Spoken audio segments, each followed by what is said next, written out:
mean, I have a lot of thoughts on this issue. I mean, first of all, it's terrifying for me that this is a treatment pathway, meaning it legitimizes dying and death in treatable patients. And I think the treatable is really what I want to emphasize here. Eating disorders are treatable. And, just because you try one treatment and it fails the patient doesn't mean that the next one will fail the patient. It means that there's always hope and that we always have to try. And to me, it's very illegitimate to come up with a way to cast our kids to the side because they're quote unquote treatment resistant.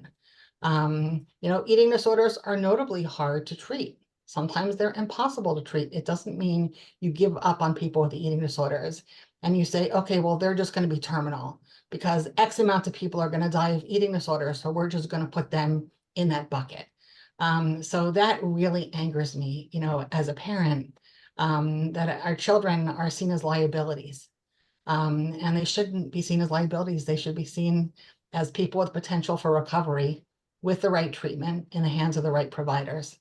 And it scares me that as a field, the eating disorder field didn't come out with this loud voice against terminal anorexia. I would have expected there to be an outcry. And that also makes me angry that it has become something. Yes, there are people who are outraged. There are providers who are horrified. It's not that there aren't. It's just I would have expected more. I would have expected a roaring, overwhelming majority to come out against this, and they haven't. So as a parent, it makes me feel very isolated. As a parent who leads a 9,000 parent strong organization, I really am horrified on behalf of all the families across the world that, providers aren't taking more of a stand against this. But it really, it really, it makes me sad. It just really makes me sad because I think that, and I think Petra will probably agree with me that, as a parent, even when you know that your child's recovery is unlikely, you're still holding that hope because we can't give up hope. We can't give up on our children. And it seems like our children are being given up on, and we're powerless to do anything against it. So, from where I'm coming from, it's just, it's unjust. It's unjust that our kids are not given the chance for recovery.